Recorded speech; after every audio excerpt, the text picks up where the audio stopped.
अंबाजोगाई उपविभागामध्ये छत्रपती शिवाजी महाराजस्व समाधान शिबिर अभियान टप्पा 1 याला सुरुवात होते।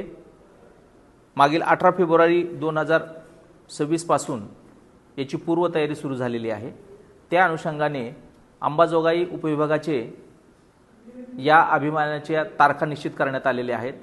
त्या अनुषंगाने 7 मार्च 2026 रोजी लोखंडी सावरगाव, 14 मार्चला घाट नांदूर, 10 एप्रिलला राडी, 11 एप्रिलला उजनी, 17 एप्रिल बर्दापूर, 8 मे पाटोदा आणि दिनांक 15 मे 2026 रोजी अंबाजोगाई या ठिकाणी छत्रपती शिवाजी महाराजस्व समाधान शिबिर अभियान टप्पा 1 राबविण्यात येणार आहे।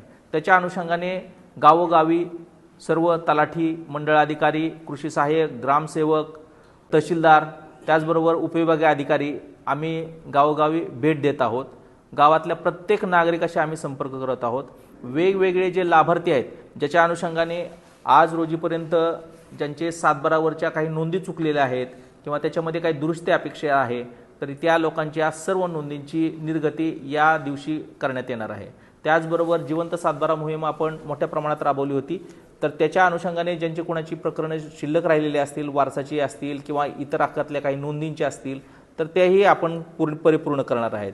या शिबिरामध्ये सामाजिक अर्थसहाय्य योजनेचे जे लाभार्थी आहेत त्यांना लाभ मंजूर करण्यात येणार आहेत आणि जे अगोदरचेच लाभार्थी आहेत त्यांच्या काही अडीअडचणी असतील तर त्या अडीअडचणी त्या दिवशी त्यांचं निराकरण करून त्यांचं समाधान करण्यात येणार आहे। त्याचबरोबर सगळ्यात महत्त्वाचं म्हणजे जनजागृती हा या योजनेचा खूप मोठा हेतू आहे। शासनाने मागील वर्ष दीड वर्षभरापासून लोकांच्या कल्याणकारी आणि लोकांना अतिशय चांगल्या पद्धतीने उपयुक्त होतील अशा प्रकारच्या वेगवेगळ्या योजना आणलेल्या आहेत। त्यापैकीची एक म्हणजे 1965 पासून जो प्रश्न होता की तुकड्यामध्ये खरेदी, ज्याला 1 गुंठ्याला घरासाठी 1 गुंठा जागा घेतली, 2 गुंठे जागा घेतलेली, अशा खरेदीच्या नोंदी होत नव्हत्या। तर अशा ज्या काय खरेदीच्या नोंदी आहेत जे 1965 पासून 2024 पर्यंत झालेल्या आहेत, तर त्या नोंदींची नोंदणी होणार आहे। म्हणजे ते सब रजिस्ट्रारकडे जाऊन मुद्रांक शुल्क भरून त्याची खरेदी करू शकतील आणि त्याचं नियमितीकरण आपण करणार आहोत। शिवाय यापासून पुढे अशा पद्धतीने तुकड्यामध्ये घरासाठी खरेदी करायला जे बंधन होतं ते शासनाने उठवलेलं आहे, याची जनजागृती आम्ही करणार आहोत।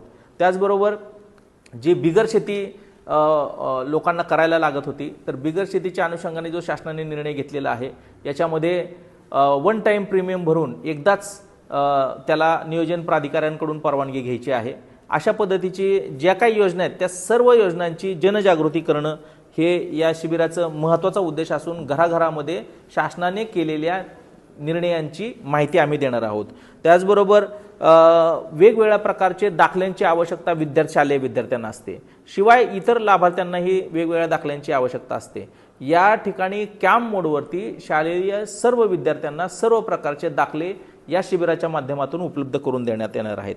त्याचबरोबर जो शासनाची अत्यंत महत्त्वाकांक्षी अशी योजना जी आहे ती मुख्यमंत्री बळीराजा शेत पाणंद रस्त्याचे विकास करण्याची जी योजना आहे, त्या अनुषंगाने या दिवशी त्या मंडळातील ग्रामपंचायतींनी जे शेत रस्त्यांचे प्रस्ताव सादर केलेले असतील त्याला मान्यता दिली जाणार आहे आणि शेत पाणंद रस्ता जो आहे ते प्रत्येक गावामध्ये 25 किलोमीटर लांबी असलेल्या रस्त्याचं क्लस्टर याला विधानसभा क्षेत्राचे अध्यक्ष माननीय आमदार यांच्या अध्यक्षतेखाली त्याला मंजुरी मिळणार आहे, त्याला प्रशासकीय मान्यता दिली जाणार आहे आणि त्या अशा रस्त्यांचं मुर्मीकरण आणि पक्कीकरण केलं जाणार आहे, जेणेकरून सर्वकालिक म्हणजे पावसाळ्यात सुद्धा सर्व शेतकऱ्यांना शेतामध्ये जाण्यासाठी अडचण निर्माण होणार नाही। तर हे अत्यंत मोठं काम केलं जाणार आहे। शिवाय काही गेल्या अनेक वर्षापासून जे लोक शासकीय जागांवरती अतिक्रमण करून राहत आहेत, तर अशा अतिक्रमण झालेल्या पात्र लाभार्थ्यांना घरकुलासाठीचे पट्टे वाटप केले जाणार आहेत। शिवाय काही गावामध्ये गायरान जमिनीवरती विकास करण्यासाठी ग्रामपंचायतीला घरकुलाच्या लाभार्थ्यांना देण्यासाठी जागा उपलब्ध नसते, मग अशा ग्रामपंचायतींना माननीय जिल्हाधिकारी यांच्या मार्फत आम्ही CO जिल्हा परिषद मुख्य कार्यकारी अधिकारी यांना जागेचं वाटप केलं जाणार आहे आणि त्या जागेच्या वाटप केलेल्या जागेवरती ग्रामपंचायत क्लस्टर स्वरूपामध्ये जे घरकुलाचे लाभार्थी आहेत त्यांचा त्या ठिकाणी पुनर्वसन करणार आहेत आणि अशा लाभार्थ्यांना सुद्धा पट्टे दिले जाणार आहेत.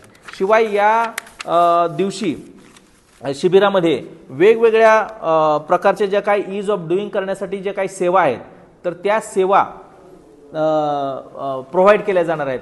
ज्या पद्धतीने कोणाची KYC राहिली असेल, ॲग्रिस्टॅकचं काम राहिलेलं असेल, त्याचबरोबर काही लोकांच्या तक्रारी असतील कुठल्या तर त्याचं सुद्धा निराकरण या समाधान शिबिरामध्ये केलं जाणार आहे. या समाधान शिबिरामध्ये वेगवेगळ्या विभागाचे सर्व अधिकारी उपस्थित राहणार आहेत आणि ते अधिकारी त्यांच्या विभागाच्या सेवा ईज ऑफ डुईंग बिझनेस खाली देणार आहेत. विशेषतः अंबाजोगाई उपविभागामध्ये आम्ही या दिवशी ब्लड डोनेशनचे कॅम्प सुद्धा घेणार आहोत.